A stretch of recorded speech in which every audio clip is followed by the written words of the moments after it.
नमस्कार साथियों, मैं पंडित शिव कुमार शास्त्री ज्योतिषाचार्य, दूरदर्शन आकाशवाणी प्रोग्रामर।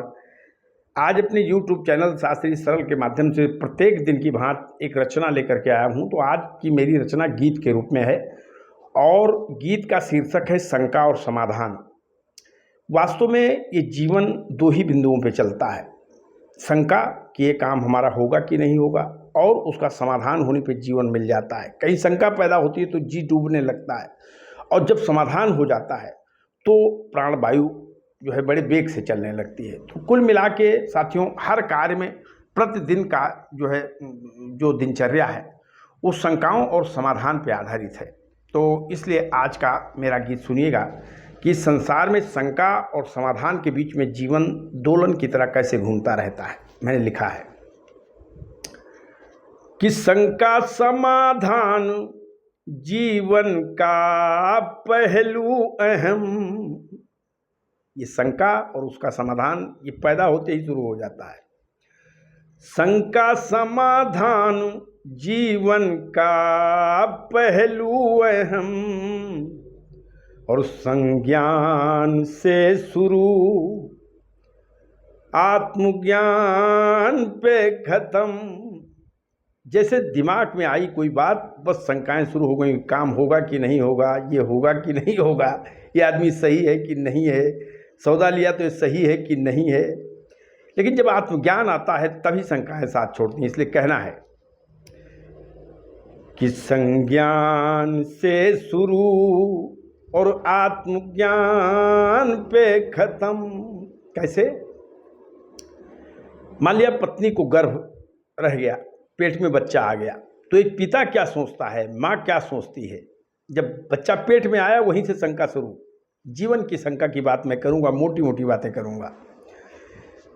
आ गया तो पिता सोचता है कि पुत्र होगा तो पिता के ऋण से मुक्ति पाऊंगा। ये 9 महीने की शंका है। जैसे पत्नी गर्भवती हुई, बाप सोचे लाग, 9 महीना तक सोचे लाग, कहीं लड़का हुई कि बिटिया हुई कि होबे न करी कि पत्नी का दशा हुई। क्योंकि प्रसव पीड़ा मृत्यु तुल्य पीड़ा होती है। तमाम प्रकार की शंकाएं पैदा हो गई। गर्भ आया, शंकाएं शुरू कि पुत्र होगा तो पिता के ऋण से मुक्ति पाऊंगा, वो होगी कन्या तो विधाता किसके द्वारे जाऊंगा। अगर पुत्र हो गया तो मेरे कुल को तार देगा, लेकिन अगर कन्या हो गई तो पता नहीं किसकी चौखट देखनी पड़े।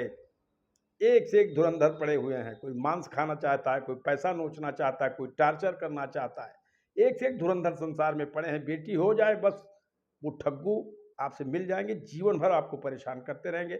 बहुत कम भाग्यवान लोग हैं जिन्हें बेटी का घर बहुत अच्छा नसीब होता है। चाहे जितना दे ले दीजिए, जो व्यक्ति दानवी प्रकृति के हैं उनकी दानवीयता नहीं जाती जब तक वो दंड नहीं पा जाते हैं। तो ऐसे विवाद बहुत सारे हैं, मैं नहीं कहना चाहता। इसलिए बाप सोचता है कि पुत्र होगा तो पिता के ऋण से मुक्ति पाऊंगा, लेकिन होगी कन्या तो विधाता किसके द्वारे जाऊंगा। ये चिंता 9 माह तक चली। लेकिन अरे खुशी किसी क्षण होती, किसी क्षण होता गम। अब बच्चा गर्भ में है, लेकिन खुशी किसी क्षण होती तो किसी क्षण होता गम। और कब खत्म हुआ? गर्भ ज्ञान से शुरू। जैसे बच्चा पेट में आया, शंका आ गई। गर्भ ज्ञान से शुरू और जन्म ज्ञान पे खत्म। बच्चा आया तब से शंका शुरू हुई, 9 महीने तक चली। जैसे पैदा हो गया, चाहे बेटी हुई चाहे बेटा हुआ, इतना स्नेह इतना मोह उसके लिए पैदा हो जाता है कि सब शंकाएं खत्म हो जाती है। आदमी आनंद से छठी बरई करने लगता है। फिर देखिए क्या होता है संसार में कि पालते हैं, ख्यालते हैं, लालते हैं कर जतन। जब बच्चा पैदा हुआ, ख्याल रखते हैं, पालते हैं और जो है उसका लालन करते हैं, बहुत ज़्यादा सम्मान करते हैं उसका। माँ के त्याग की तो बातें नहीं कही जा सकती है कि वो अपनी संतानों को कैसे पालती है। पूरे चारपाई पे, पूरे बिस्तर पे छोटे छोटे शिशुओं का पेशाब होता है, टट्टी होती है, लेकिन बेचारी उसी में अपना रात दिन काटती है। तो कहना पड़ा कि पालते हैं, ख्यालते हैं, लालते हैं कर जतन, और जब बड़ा हो गया तो करके लुगाई लाए, ब्याह कर दिया, करके लुगाई लाए, तो मन में फिर उठा मनन। बेटी का ब्याह किया तो दामाद मिल गया, और बेटी के ब्याह में न्योता देने लोग आते हैं, इत्र छिड़क करके, गाड़ी से, बड़ी बड़ी गाड़ियों से आते हैं, ताम झाम देखते हैं, दूल्हा देखते हैं, बाराती देखते हैं, बाजा देखते हैं, खाना देखते हैं, सब देखते हैं, क्या दिया वो देखते हैं। लेकिन किसी को ये नहीं पता होता है कि माँ बाप के दिल में क्या चल रहा है। माँ बाप के दिल में कोई चीज़ अच्छी नहीं लगती। वो रोते सिर्फ इसलिए हैं विवाह में बेटी के कि पता नहीं कैसा घर हो, मेरी बेटी को सुख दे या सजा दे। तो वहाँ भी दिक्कत है। और बेटे का ब्याह हो गया, बहुरिया आ गई, उसी दिन से माता पिता के मन में डाह पैदा हो गया कि पता नहीं अपने पत्नी ज़्यादा मुहाल आ गए और हमें भूल जाए। ये बात, ये सत्य बात है साथियों, सबके मन में आता है। इसलिए कहना है कि पालते हैं, ख्यालते हैं और लालते हैं कर जतन, तो करके लुगाई लाए, तो मन में फिर उठा मनन। माँ बाप सोचने लगे कि किस पे स्नेह ज्यादा और किस पे स्नेह कम। कहा ये अब मुझ पे स्नेह मेरा बेटा करेगा या अपनी पत्नी पे ज्यादा करेगा, ये भी शंका पैदा हो गई। लेकिन ये खत्म कब हुई कि स्वजन ज्ञान से शुरू, स्वजन ज्ञान से शुरू और शत्रु ज्ञान पे खत्म। अगर स्वजन बन के रहा तो शंकाएं चलती रहेंगी कि कब शत्रु बन जाए, और यदि उसने बांट चोट के अलग कर लिया, माता पिता को धक्का मार दिया, तो खत्म हो गई शंका कि हाँ चलो जो सोचा था वही हो गया।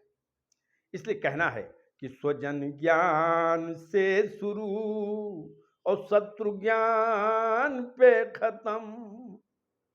और फिर क्या होता है, जब बेटे बहू या बेटी दामाद माता पिता को भूल गए, अलग चले गए, तब क्या हुआ कि माता पिता से बेटा बहु दूर हो गए।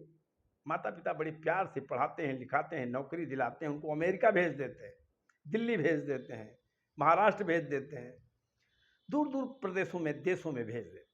गर्व से सीना तान के चलते हैं कि मेरा बेटा विदेश में है, फॉरेन में है। विदेश नहीं कहेंगे, विदेश कहेंगे तो बेइज्जती हो जाएगी, कहेंगे मेरा बेटा फॉरेन में है। तो अब वहाँ भी एक शंका पैदा हो गया कि जब मैं मरने लगूंगा तो क्या मेरे मुंह में पानी डालने आएगा, क्या मेरी चिता को अग्नि देगा। देखिए यहाँ एक बात मैंने लिखी कि माता पिता से बेटे बहु दूर हो गए, तो सपने सलोने आज चकनाचूर हो गए। लेकिन तब भी शंका पड़ी हुई है कि आके